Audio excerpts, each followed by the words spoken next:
Hello, everyone. Welcome to another episode of 50 Shades of Over 50. Oh, I am just enjoying this series, speaking with all of you and sharing information that is helpful in so many ways. Today's guest is Sue Sinclair. I'm really excited to have her, and she's going to be sharing information that you probably didn't really know or think about, but it's going to be so helpful for you. Now, Sue has both been a dedicated teacher and a student of yoga and movement.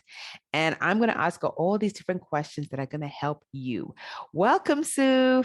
Thank you so much for having me. This is really fun. Yay, it's going to be fun. Just a conversation, and we're going to be able to help people in the process. Absolutely. So, great. So one of the first things I kind of want us to delve into is, at least for people 50 and over, a lot of them are practicing intermittent fasting. And I wanted to get your take because we had a conversation a few weeks ago about this. And I think it's interesting what we discussed. And I think it would be nice for you to share your views on it. Sure thing. Now, I'm not like a researched expert on intermittent fasting, but I've created a program called Conditioning for Vibrant Aging. And one of the things that we look at is meeting your nutritional needs. And study after study after study has shown that particularly for women that are active, that are like over the age of 40, are consistently underfueled and protein deficient. So one of the things I have people do is just kind of take a look at, just do an informal survey of what you eat in a day for several days, and then determine how much protein you're getting. And then match that to what your protein needs are, which vary on your activity level, anywhere from 0.8 grams of protein per kilogram of body weight up to, in some cases, 2 grams of protein per kilogram of body weight. And consistently, you find that people are falling short. Even people that are really careful, they're not having a lot of junk food, that they really, are conscientious of their diet. So my concern with intermittent fasting is that if you decrease your window of available time and you're already challenged getting enough protein, that you may end up short-circuiting your best efforts because you're taking this protocol for wellness. And there is definitely some research to indicate that there's some, good applications for intermittent fasting. But with women having a tendency of being protein deficient, we decrease our capacity to synthesize muscle as we get older. And if we lose muscle mass, it's a pretty big indicator of all-cause mortality. Also, as we lose muscle mass, we tend to lose bone mass. What I call it, be cautious of all the penias, osteopenia, sarcopenia. So sarcopenia meaning loss of muscle. So that is my main concern with intermittent fasting for older women, is that they're shortening the window of getting that important raw material intake. And tell me, you talked about, especially with the protein deficiency, like what are some of the main things that could, what's the downside of protein deficiency? Like the main thing with protein deficiency is the ability to repair your tissues. So protein is made up of amino acids, and those amino acids help to repair and rebuild our tissue. So left unchecked, as we get older, we will lose muscle mass. So it's really important that we load our muscles in order to counteract that trend. And then we want to make sure we have the raw materials. So you can really look at getting, foods that have those amino acids, and then that will help you to repair and rebuild. And then just kind of getting back to, just briefly on the intermittent fasting, there's an exercise physiologist by the name of John Berardi, and he's incredibly fit. And, he was the former owner of a company called Precision Nutrition, so very well researched. And when he was intermittent fasting, he said it was the leanest he'd ever been, but also he had poor sleep and he was irritable and had a lot of tension. And that from his perspective, it fed what we call sympathetic nervous system, which is that fight or flight part of our nervous system. and it kind of fed that too much. So that while he, was really lean, he wasn't very fun to live with. So he's better. I think for the sake of family health, he has breakfast now. And he's still very healthy and very lean. He's just maybe not quite as lean as he was when he was intermittent fasting. So that's another thing to consider. Interesting. Yeah. Is, are you prone to maybe being a little more on that sympathetic nervous system side? Okay. Nice. Yeah. That's a good one. Yeah. The other thing that I'd love for us to talk about that is overlooked, and I mean, I really haven't heard about this until we started talking about it, is, other areas of our bodies that we just neglect that are so important. So can you touch on that?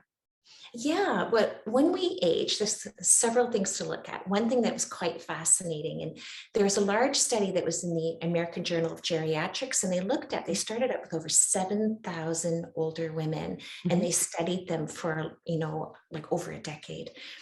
And one of the things they found is grip strength was a huge predictor of all-cause mortality. Really? And so grip strength and then just overall physical functioning. So the ability to get up from a chair and gait and balance.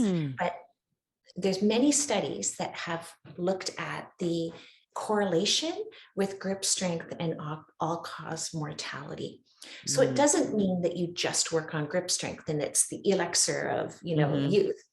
But it tends to be associated with declines in other areas. So it's something that I think is really helpful to look at.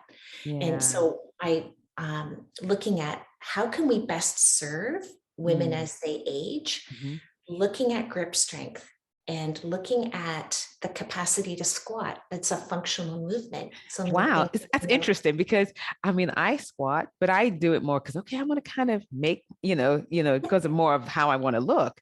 But I didn't know it's interesting. I never thought about that in that way. Well, just think about just, getting through the day. Like we need to be able to do that and looking at balance. And so one of the things we see a lot is a really rigid and weak foot.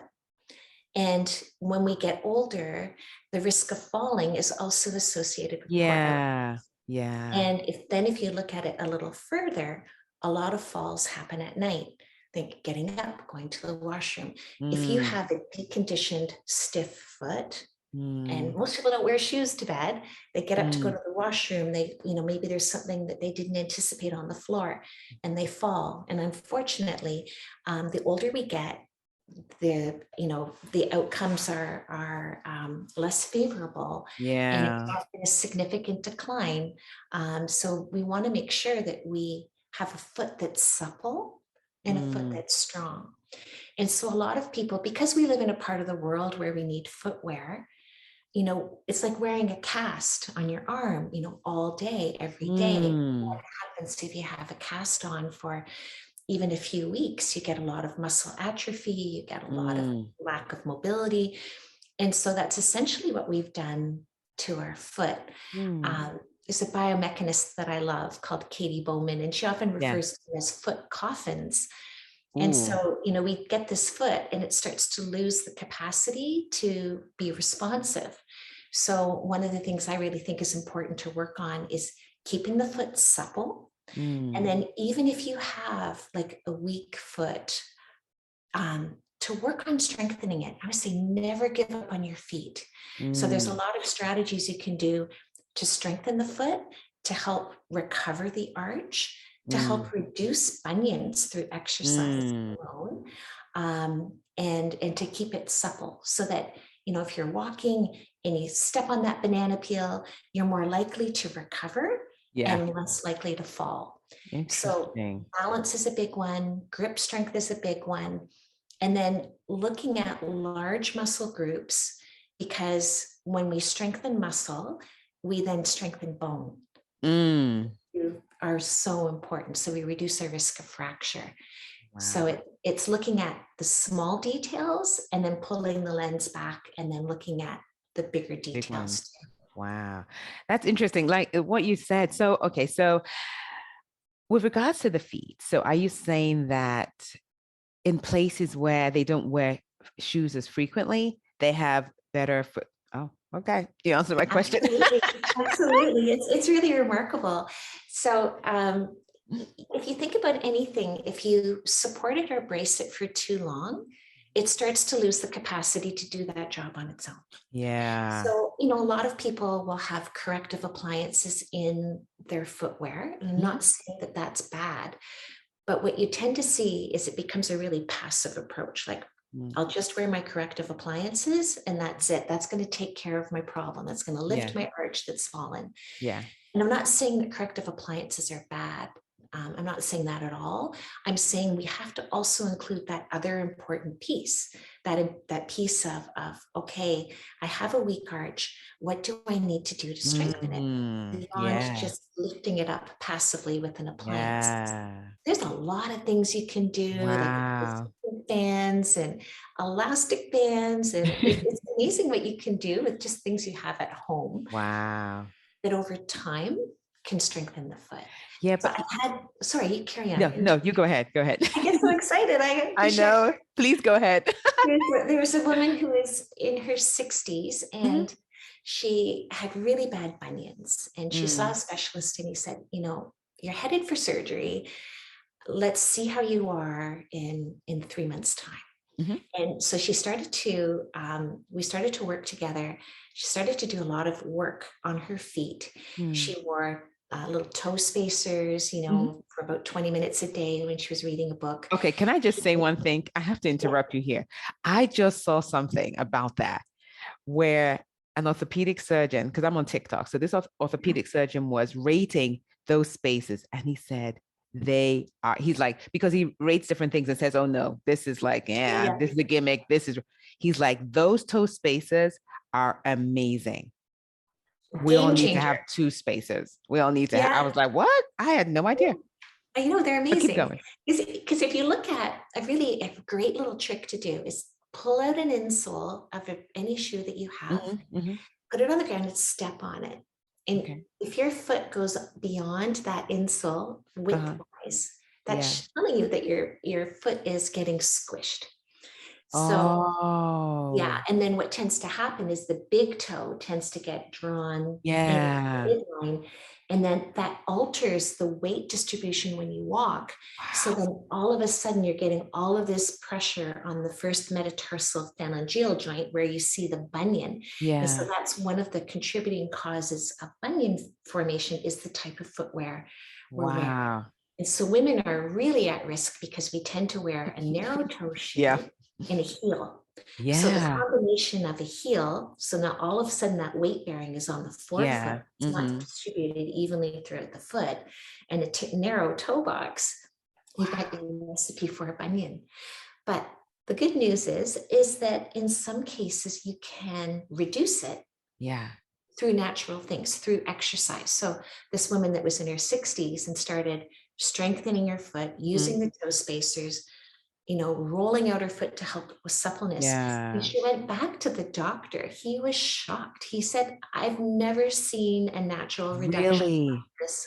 He said, you were like doomed for surgery, it's a nasty procedure too. Yeah, you don't want to do that. Any kind of surgery anyway is. So,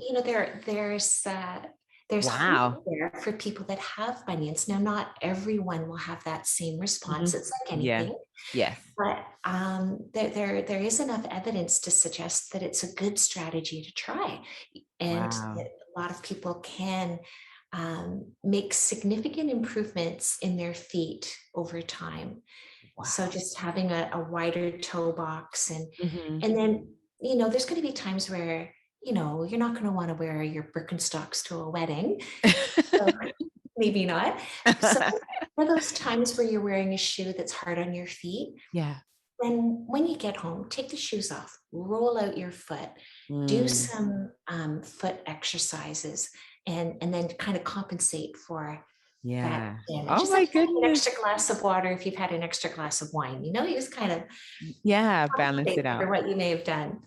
Wow. That's so interesting about the feet, though. I had no idea. I mean, but from what you're saying, and because we're on our feet all day, that's, Yeah, we're on our feet all day, and our feet have a lot of receptors. Hmm.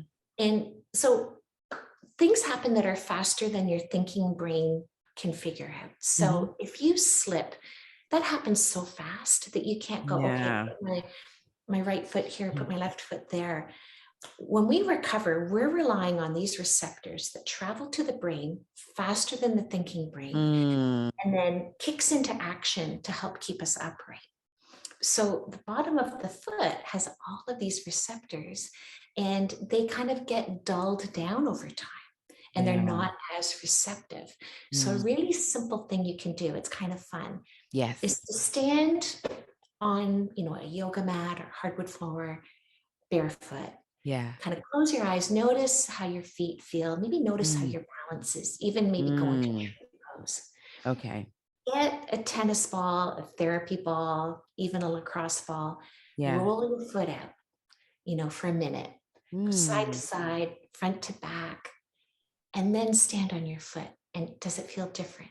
And time Mm. and again, people go, my foot feels more responsive. It feels more Mm. alert. Then try to do your single leg balance pose again. Has Okay. it improved? So Yeah. you're waking up those receptors, Yeah. and then those receptors are fresher, and then Yeah. they can relay all of that information to the brain, Yeah. help keep you upright. Wow. So Yes, interesting. easy. I love It's it. Love fun. it. Love it. Love it. Yeah. And these are things that, listen, for those listening, you guys can do this at home. You don't have, you don't Absolutely. need some fancy equipment. No. Absolutely. One thing I have people do, and it's so simple, is to take a clothes peg Mhm. and then just to squeeze the end of the clothes peg, open and close, and do that with each digit, index finger, middle finger, and that's going to help strengthen your hand. With your feet, rolling out your feet a couple of times a day.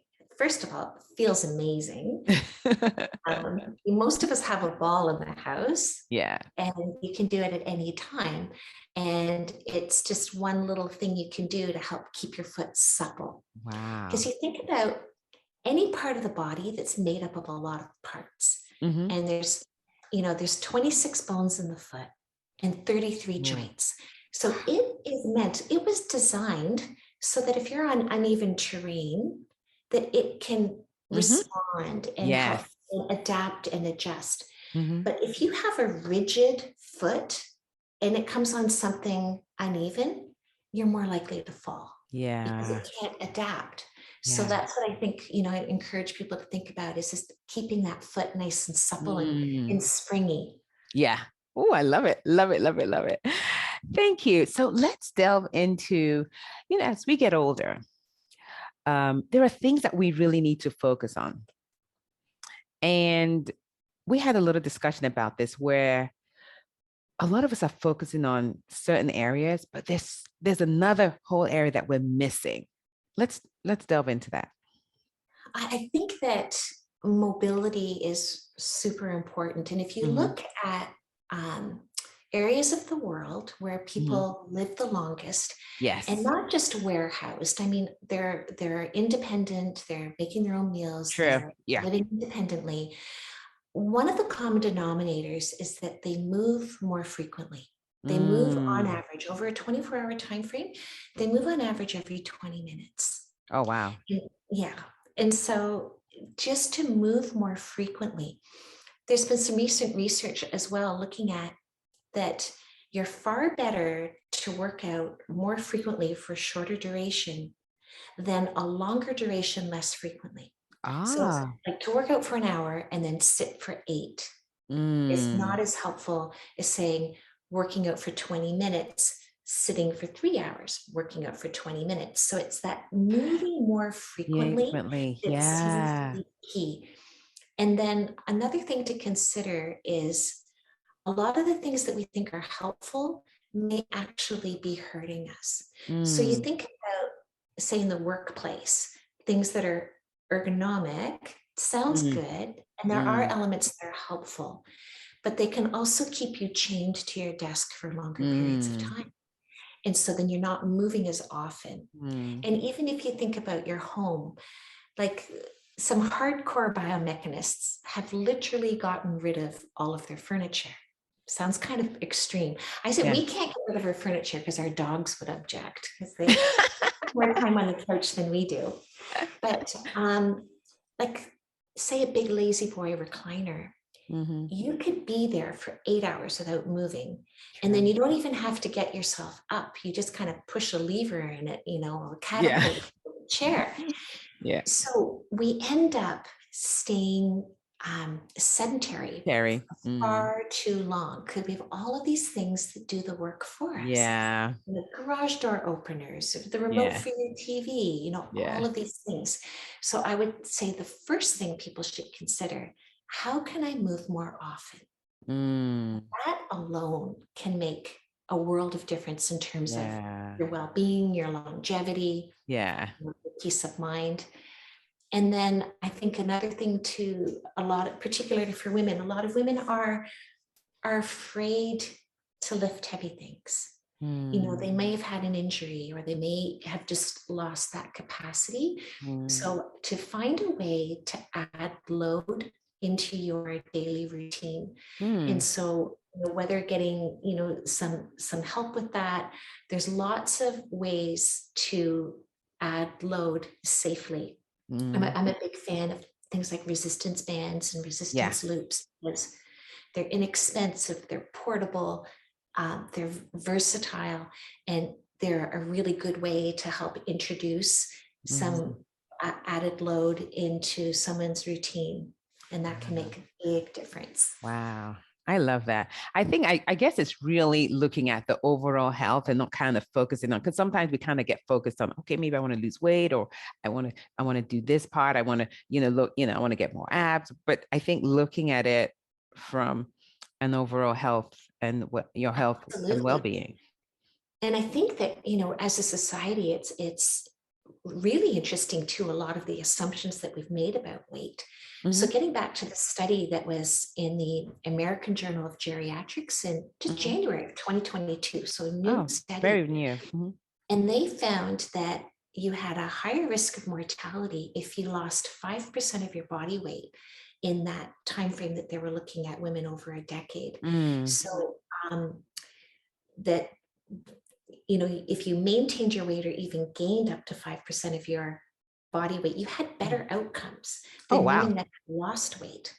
So their conclusion of the study is that, maybe it's time to shift more and look at mobility and strength versus being so focused on the weight itself. Yeah. I think that, the extremes of anything are not good. So the extreme overweight, the extreme underweight. But I think there's a lot of women that their efforts might be better spent if they were focusing more on functional movement, on mobility, on some strength, and maybe a little less hand-wringing about the number on the scale. Yeah. And just, if we want to look at all-cause mortality, losing weight doesn't stack up with the research that we have right now.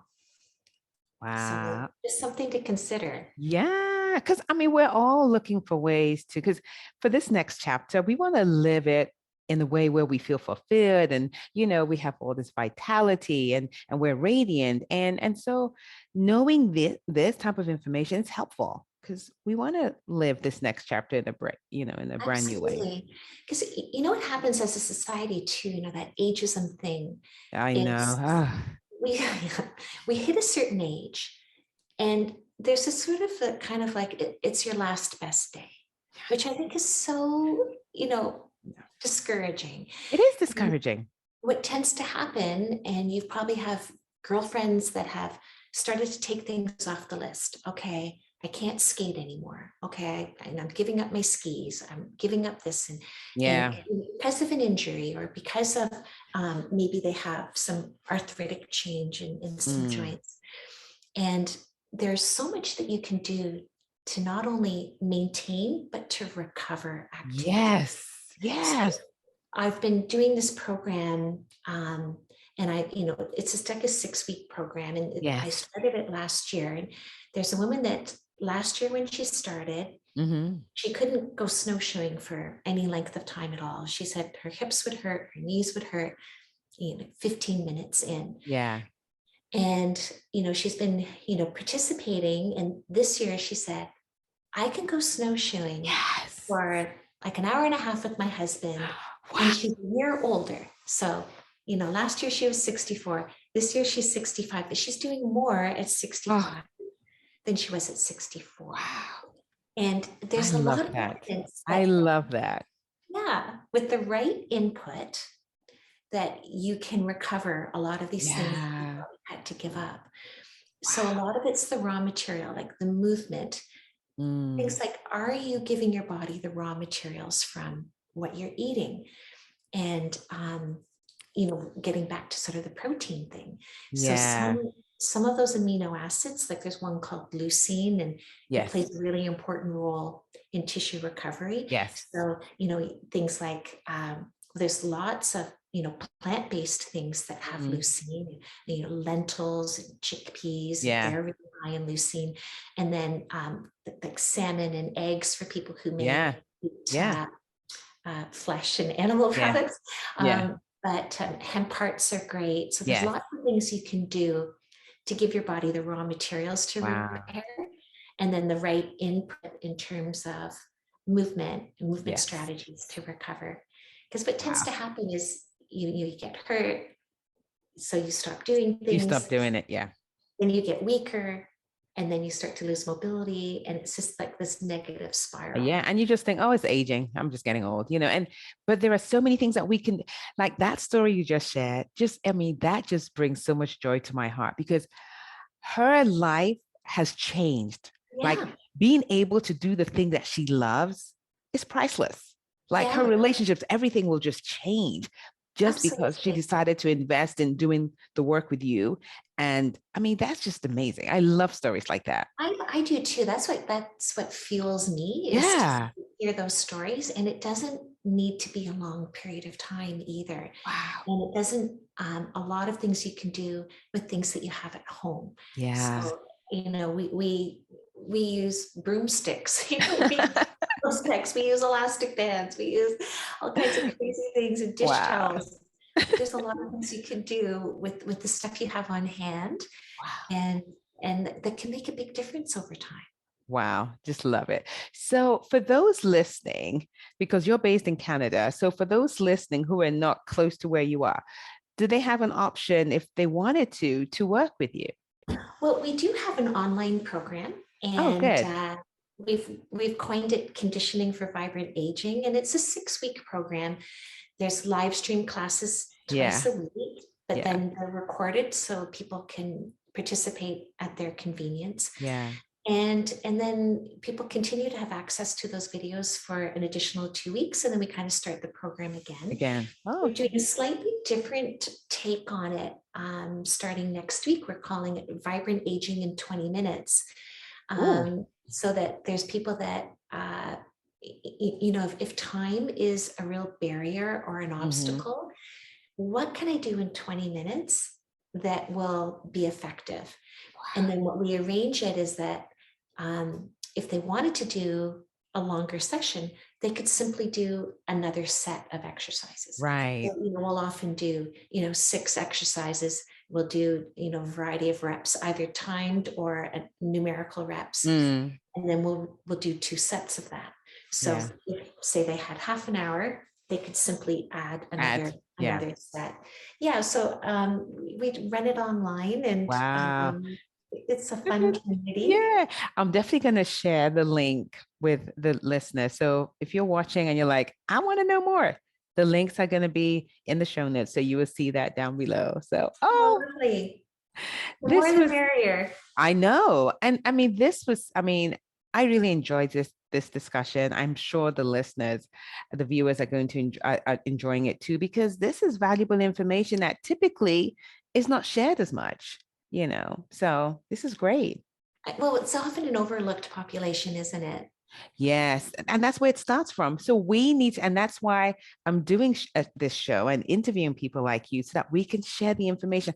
Because listen, society isn't going to give us any information. So we need to give it to ourselves by Right. sharing information from people like you and other knowledgeable experts that have the information. Well, it's been so much fun chatting with you. And thank you so Thank much for you. this opportunity to have this conversation. Thank you so much, Sue. And thank you all for listening. I appreciate it. Thank you. Thanks so much. You're welcome. If you enjoyed listening to the show, you have to take a look at Flourish, my monthly online community for women in their 50s and beyond. We talk about the important issues affecting women in their 50s and over and provide tools and resources to help you live your best life. Join me by clicking the link Flourish Online Community in the About Me section below. I'd love to have you join me. See you there.